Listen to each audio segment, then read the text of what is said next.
I'm going to walk you through taking a recipe that you found online and importing that into MyFitnessPal. So the first step is to copy the link. Then open up MyFitnessPal. In the bottom right, click on the three dots that says More and find the Meals, Recipes, and Foods section.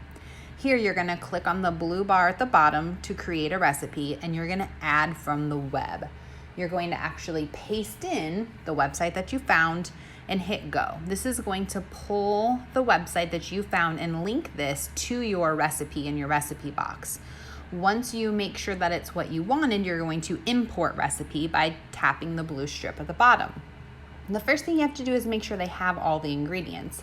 And you'll also want to make sure there's nothing weird going on. So for instance, I'm going to take off these extra words that aren't needed and make sure I'm just leaving the ingredients.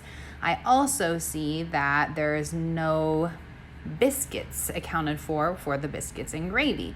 So we're going to go ahead and add that in. And then I'm going to arrow over. Now this is where you're going to want to make sure that the matches are looking right. Look for odd things like how it says milk chocolate. Well, you're not going to use chocolate milk for the recipe, so tap on that one and then search for alternative by clicking the black bar.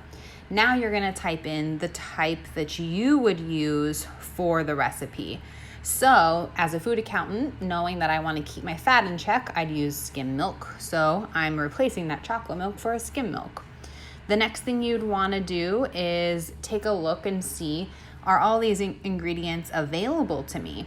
If I don't have a Kroger, I'm going to look and say, okay, hi Walmart grocery app, let's see what country sausages I could use for this. This is where you can also swipe over and view the label so that you would know where some adjustments could be made.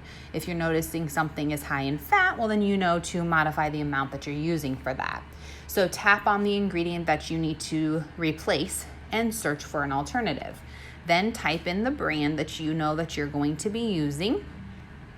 And once you type in the brand that you're using, you're going to find that one and you're going to make sure the serving size and the number of servings are accurate. So finding one that matches what you would use. So if that was a 1 pound tube and I plan to use half of it, well then I can make my adjustments. Check that in.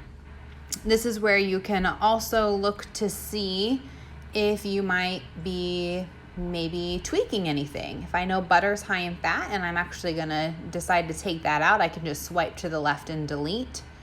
And then once you have everything the way that you want it for the recipe, then that's when you're going to arrow forward.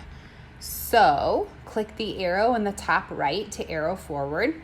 Now here's where this wouldn't be serving 2, we'd say this would be serving 6. They'd get 1 biscuit and then you could divide the amount of gravy by 6 to figure out 1 serving. And then you can see the macro breakdown. You can see the carbs, protein, and fat. If you decide you like the numbers, you can save it. If you decide, you know what, I'm gonna actually go back and I'm gonna make some adjustments to get that fat down lower, then you can arrow back and you can change the amount of something that you're using. Once you get it the way that you want it, then you're simply saving the recipe. And now when you go to log it in the future, it's going to be in your recipes box. So under diary, when you're going to add food like normal, you tap on recipe and then you would tap on what you are having.